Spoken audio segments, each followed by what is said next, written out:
But understand that at this point, I still can't answer questions about the facts surrounding the investigation. Really all everyone wanted throughout was justice for Shanann and Bella and Celeste. We're certainly pleased this seems to be the outcome. I think all of those who were involved never truly believed that he would give us an accurate statement.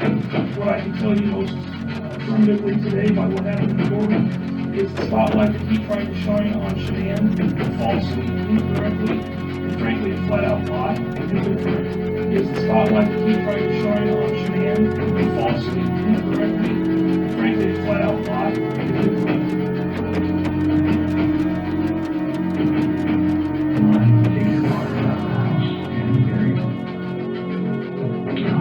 I didn't know what else to do. And he's so disgusting. I'm so ashamed of him. Why? Oh, why? How? I don't even understand how you could bring yourself to do that. Somebody was like,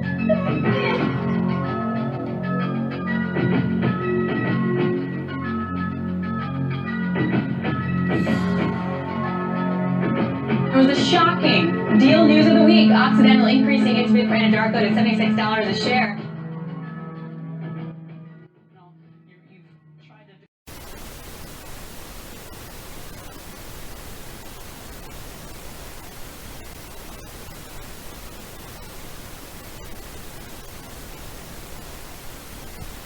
Hello and welcome to True Crime Rocket Science.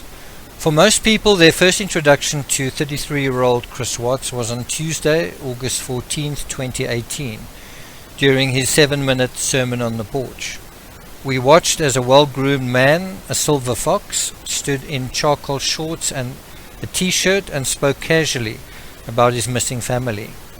Where were they? He wasn't sure. He was concerned, but he also seemed unperturbed. Maybe they were safe, maybe they weren't. The game of psychological cat and mouse was underway. Over the course of these first few minutes, we saw Watts for the first time, but most of us missed the first wave of telltale micro-expressions. It didn't really matter because overall what we did see was loud and clear. We could all see that his effect just wasn't right. While many of us didn't know what it meant, we suspected something bad had happened, and most of us were right about that. Since then, dozens of experts have analyzed the footage recorded by media that incidentally Detective Baumhover made sure were there when Shanann and the children didn't turn up overnight nor early the next morning. At around 7 o'clock in the morning, the media were contacted, and by around 10 o'clock they were gathered around Watts' porch on 2825 Saratoga Trail in Frederick, Colorado.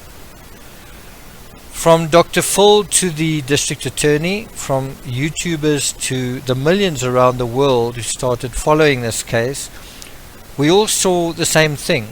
We saw, before any forensic evidence was located, before any bodies were found, that Watts simply didn't appear as we expected him to appear. As strangers and even the reporters only met the Anadarko field worker for the first time that day, we knew something was off. We just didn't know how off. But someone did. The neighbor knew. And Shanann's best friend knew. The detective and police knew. And then once Watts was interrogated and his interrogators got to know him, they realized just how oddly he was behaving, and the alarm bells started clanging. This getting to know a suspect takes time, and we never really finish the job of assembling an identity that the perpetrator is doing his damnedest to conceal from us. In this episode, True Crime Rocket Science will take you through the audio of these actual conversations and deal with his effect in a new way. Firstly, we have to bear in mind what we don't know and what True Crime Rocket Science says about that. Secondly, we have to take our cues from those on the ground who did know him, but bearing in mind their context is limited too. Thirdly, we have to break into Watts' mind and see why he was playing his cards the way he was playing them. Finally, we want to take all of this and apply it where it hasn't been before, which is to ask whether, after a year and countless hours studying this particular case, whether we've become effective not just at lie spotting but putting together a personal profile. In other words, do we really know who Watts is 1 year later? Worth playing for? Let's begin at the beginning with the Sermon on the Porch. What we didn't know when we saw Watts was how he really felt about Shanann. This really lay at the crux of the conversation. How did he really feel about his wife? How did he really feel about his family? And obviously, within the context of a mistress, how he felt was going to be affected by that context, which was unknown at that time. We now know that Watts would have wanted to conceal this and also to minimize it when he did deal with it. Why? Because his enmity with his wife went directly to motive. The state of his finances went directly to motive. The pregnancy went directly to motive. The new love of his life went directly to motive. So if you were Watts, you wouldn't want to draw attention to any of these things. Meanwhile, you'd want the media and everyone watching, including and especially Nicole Kessinger, to think Watts cared about his family. But, given his schema, not that much. I'm going to ask some kind of tough questions about your relationship with your kids. Yeah, my kids are my life. I mean, those smiles light up my life. And this, last night, during, when they usually eat dinner, it was just I miss them. I miss telling them, hey, you got to eat that or you're not going to get your dessert, and just you're not going to get your snack after. I miss that. I miss them, cuddle up on their couches. They have a Minnie Mouse couch and a Sophia couch that they cuddle up on and watch, Bubble Guppies or something. And it was just it was tearing me apart last night, and I needed that. I needed that last night, and for nobody to be here last night and to go into their rooms and know that I wasn't going to turn the rain machines on, and I know that I wasn't going to turn their monitor on, and know I wasn't going to kiss them to bed tonight. That's why last night was just horrible. I couldn't do it.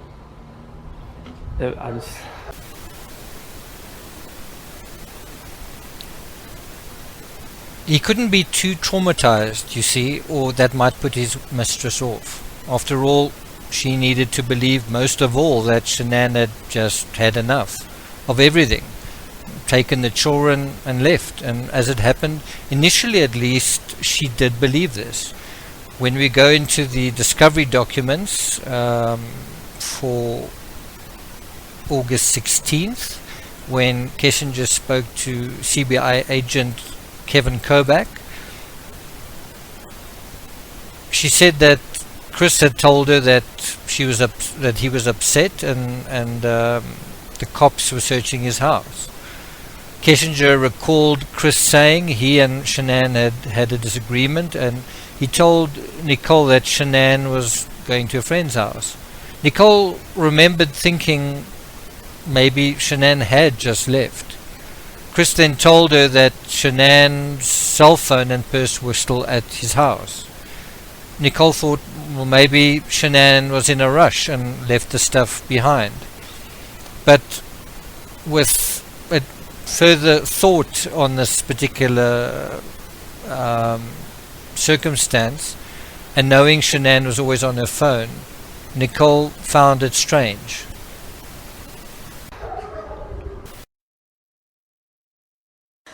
And so when he told me call me, I was kind of alerted, where I was okay, what's going on, but first when he told me his family was not home, that didn't really seem odd to me that his family wasn't home. It was really vague. I'm okay, are they at the grocery store?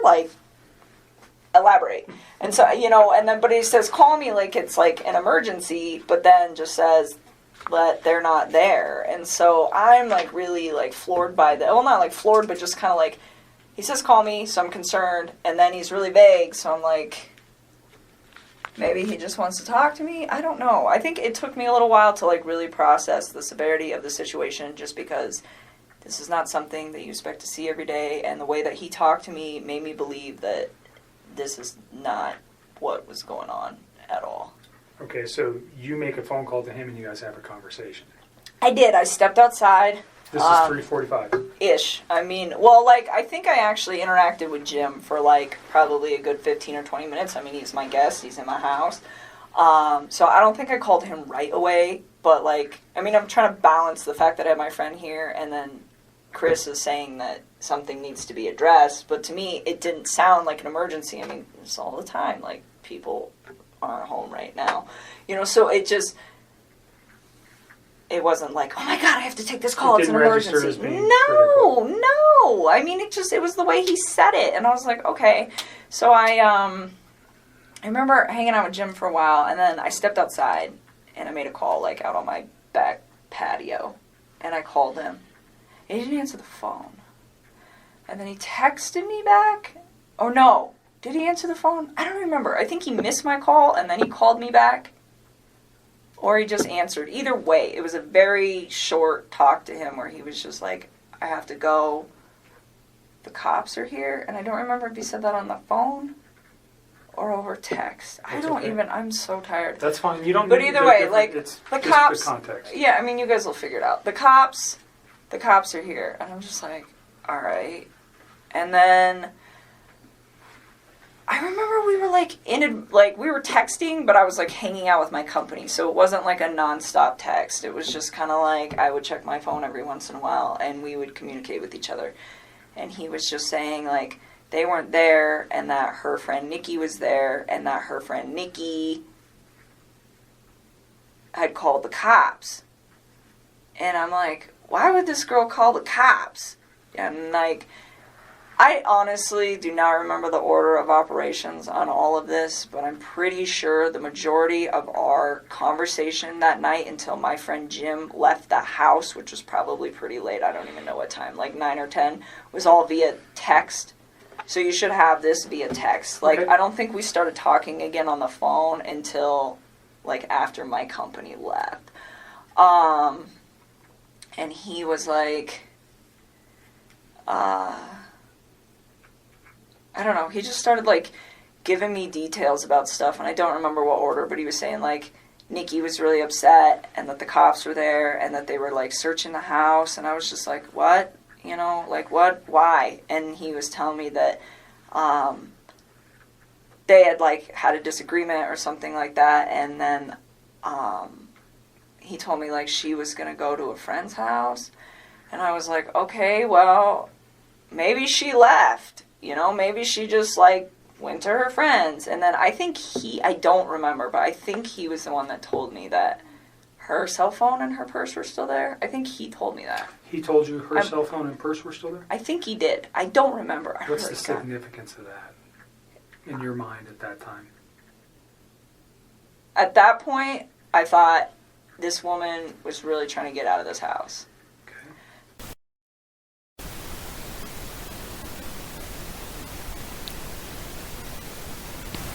If we were encountering Watts for the first time during the sermon on the porch, we may have already seen photos of Shanann and the children, including on Facebook. But we weren't sure who he was. What we saw on Facebook sketched a picture of harmony, even perfect harmony, but we couldn't be sure how they were really getting along. It was only when I researched the first book on the case, when I studied the transcript of the sermon on the porch in detail, and checked the semantics, that I realized what had been left out.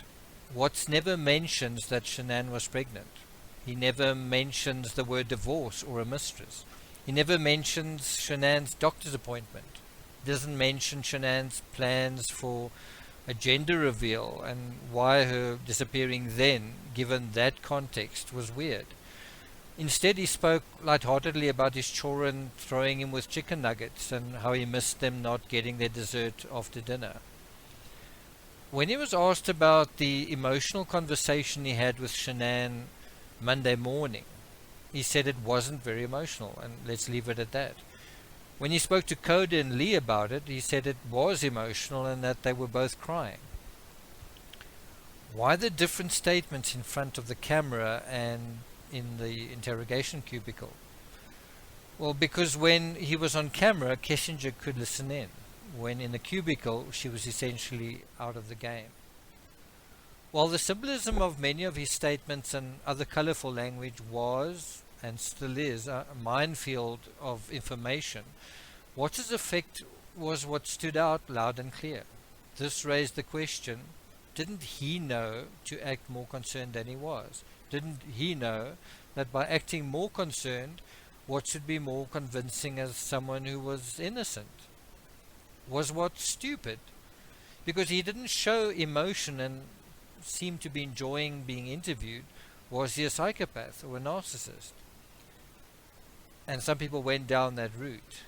But despite what the pundits said, Watts wasn't a psychopath or a narcissist, and neither was he being as stupid as he seemed to be. The critical thing was he wasn't being himself. His effect showed a man portraying an appearance, a lie, and this clearly indicated he was hiding something. This was an open question though. What was he hiding? And members of the public had their ideas, some on track and some way off, like these. I'm going to be reading a couple of comments that were written on the original blog about lie spotting from some of the commenters. One said, "It was very obvious that this man committed this horrific crime from viewing this interview the first time I saw it. How anybody can do this to their own family is beyond my comprehension." And that's really what we're dealing with, is this idea of it's beyond our comprehension. It shouldn't be. When we're able to look at the perpetrator in the eye and we're able to study him and we're able to follow him being questioned, it shouldn't be beyond our comprehension why this happened, what the circumstances were, what the dynamics were. It's not beyond our comprehension. And I explained this to this particular commenter who responded then, "I think you have completely misread what I've written. It is beyond my emotional and moral comprehension as to why someone could commit a heinous crime against their own family." And as much as that is even perhaps a noble sentiment, that we just cannot begin to fathom how someone could do this, it is fashionable, and that is what true crime rocket science is all about. When we come to the crime after the fact and we are adamant that we will never understand and that we're dealing with a monster, well then we are admitting that we know nothing about criminals, about true crime, about our society, and even about ourselves.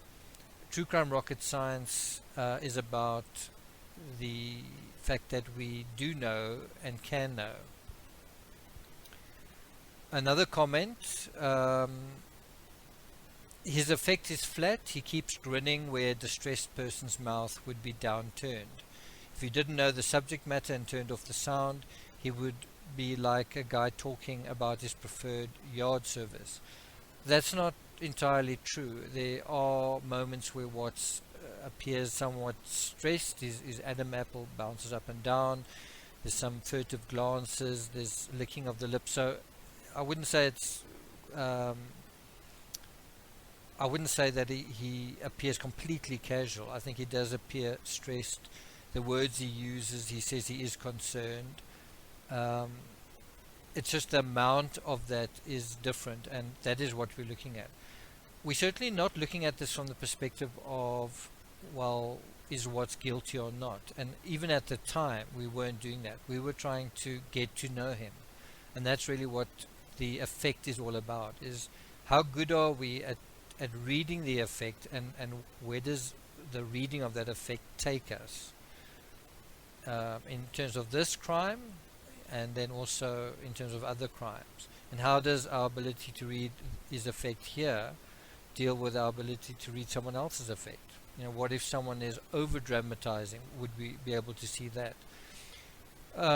So one of the comments then that were sort of off the rails was, he's gay. He doesn't have to be, he does not have another woman. I told my friend the first time I saw him, he's as queer as a $2 bill. And that just shows the way that some people can look at the same thing and just see something completely different. And although there did seem some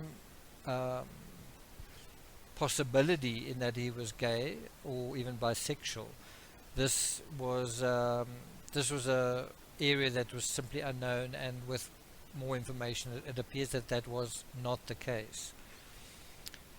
Now we go into the next section, Am I My Neighbor's Keeper? I'm going to keep this section short, and we're going to listen to TRANSCRIPT give his impression of Chris Watts' behavior. And bear in mind that we are now getting a much richer evaluation of Watts from his neighbor, who knows him not very personally, but he has some personal knowledge of Chris Watts. You just want to go talk to him? I'm going to get his info real quick. No.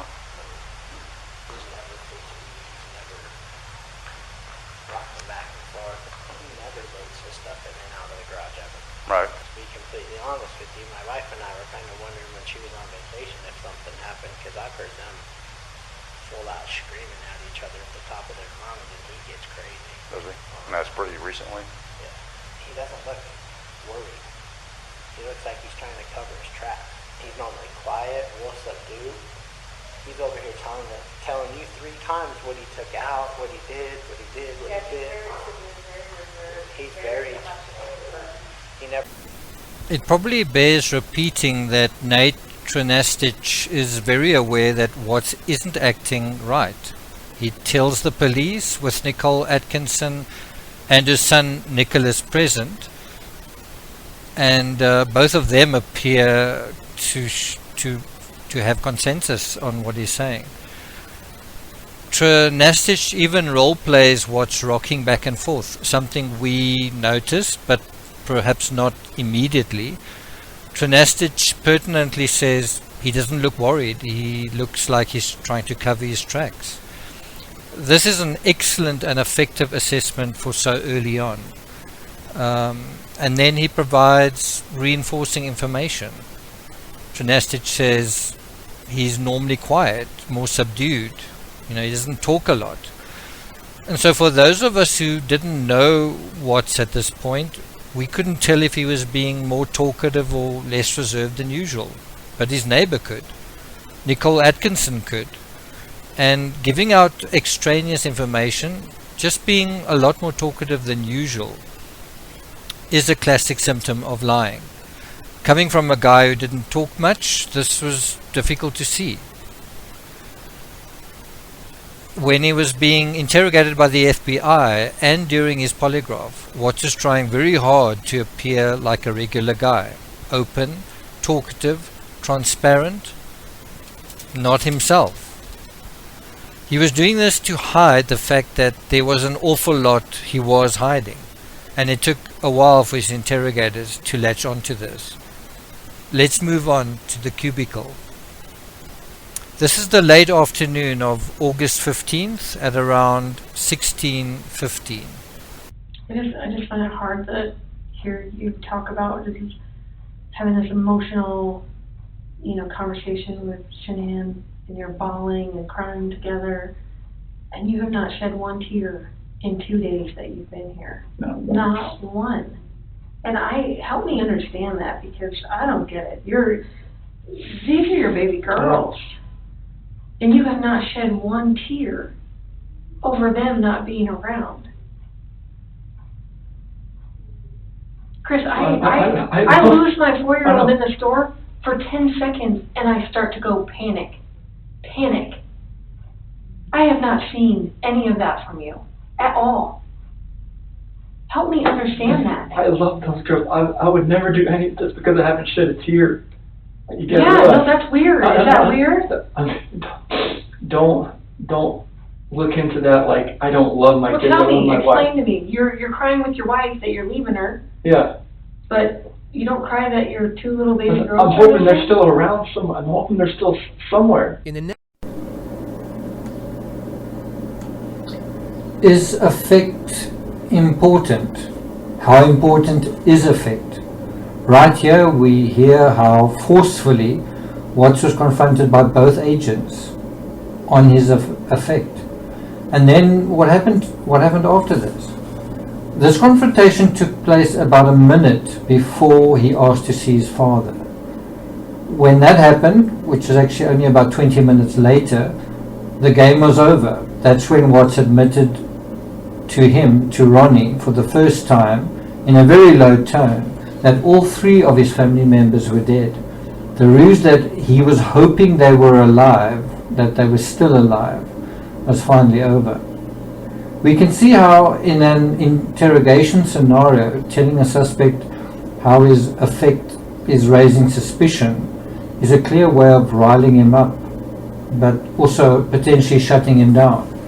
We know shortly after the agents told Watts his emotions weren't right, he wanted to shut down the questioning. He wanted to talk to his father. He knew he'd failed in his game and needed an exit. He felt panic and wanted to fix his situation. But coming back to this notion of hoping his family are safe, he's not hoping. He knows they're dead. What he's doing is pretending to hope, pretending to not know what happened, pretending to be unaware of his own actions. And through this lack of caring, what he's trying to do is fool us into believing he's innocent. Ironically, there is some truth in his ability to pretend not to care. He didn't care, that's why he killed him. I hope it's clear from this that by acting unemotional, Watts wasn't stupid. By acting unemotional, it wasn't a terrible strategy. It did initially lead many to think maybe Shanann had run off and maybe she'd be back the next morning. Let's face it, even Shanann's mother gave him the benefit of the doubt that afternoon and that night until the next morning. So did Nicole Kessinger and Nicole Atkinson. Nicole Atkinson went to work that Monday night. She worked on the night shift. Law enforcement also gave him the benefit of the doubt. Law enforcement also hoped Shanann would return home from wherever she was. Law enforcement also hoped the kids would be brought back safely. While law enforcement bided their time on Monday night, what did Watts do?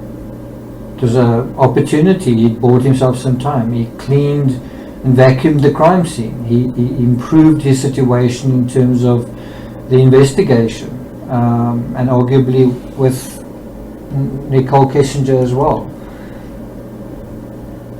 Why? How was he able to do this? Because he had succeeded in infecting them with false hope.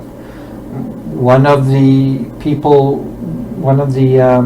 couples that he'd also succeeded with were the Thayers. They took him in. They also were hoping that Shanann had walked off somewhere or gone off somewhere and would return. And this brings us to the final point, the True Crime Rocket Science assessment. Like, what does this mean, what we know? What does this whole thing about affect, what does it mean and where does it take us? If Watts' affect was unemotional, that isn't to say actually committing the murder wasn't emotional for him, or traumatic or difficult. So many people have looked at his affect and said, oh well, that proves that he's a psychopath, or the fact that he's unaffected by the death of his family proves that he's a narcissist. This is completely besides the point, and it's not understanding criminal psychology. It's not understanding what he was trying to bring about. He likely did feel a range of emotions, from reluctance to resistance to relief once it was over and done with. He may even have felt a sense of joy when it was over, when the bodies were buried. And this may be why he searched for the lyrics and took photos of flowers. He felt a sense of happiness that this terrible chapter as far as he was concerned and as far as it affected him, was over. Perhaps as the knowledge flushed through his veins that his family were taken care of at last, perhaps he felt exhilaration. He could now start his new life. He could now be with his mistress whenever he wanted to. Because now nothing, hopefully, stood between him and his happily ever after. Something that he'd been dreaming about, wishing about, pinning his hopes on. But at the end of the day, what's the takeout from all of this? It's very difficult for any person to be objective about their own subjectivity. It's also difficult for us to be objective about someone else's subjectivity. It's difficult.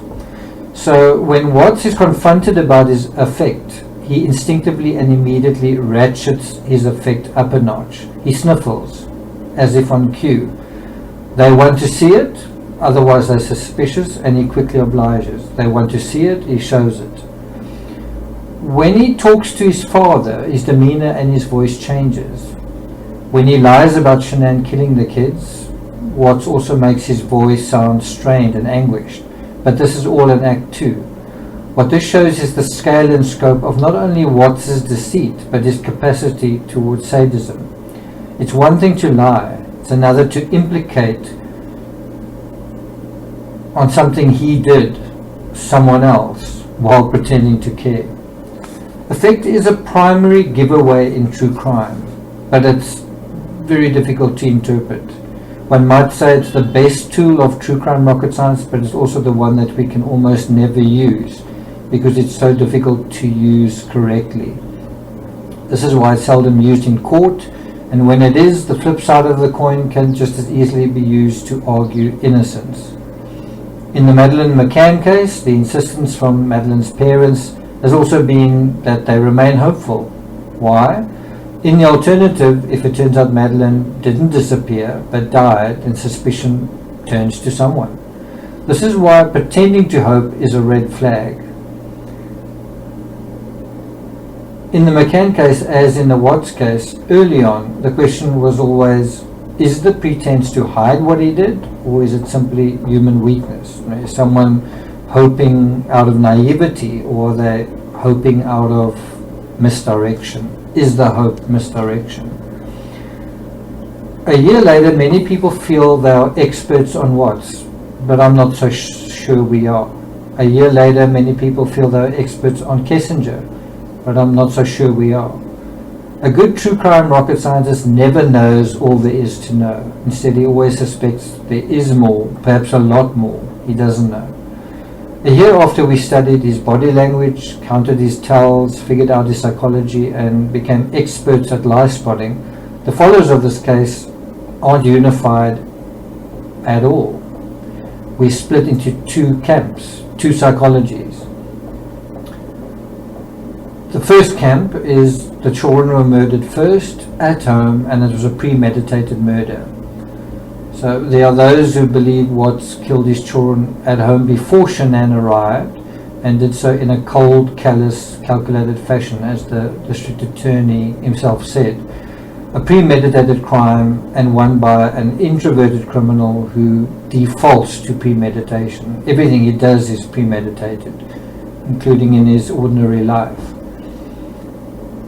And then the other camp, Camp 2, the children were murdered last, almost as an afterthought, at the well site, and that Watts just snapped. In this version, we believe Watts' version. Watts said it, so we believe it. So this is the camp who believe Watts, and they believe when he said he didn't know what to do, and that he snapped, and that he killed one or both of his children at the well site. That's exactly what happened. It's obviously the position of true crime rocket science that the second version is not the correct version, and that the shadow theory is not accurate either.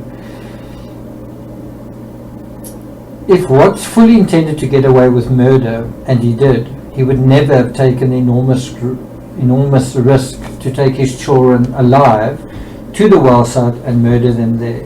True crime rocket science allows us to use the psychology and identity of a person to see what they won't allow us to see, and to see their shadowy intentions for what they are, rather than what they want us to believe. The shadows on the driveway that some see as a child brought back to life is the same hopefulness blinding us to the truth. We can only see the truth when we know what's inside out, when we know his identity, when we know his personality, when we know that he's a guy that doesn't just not talk much, but far less than we would, and that average people would. When we get to know what's inside out, we can see he tried to leave nothing to chance.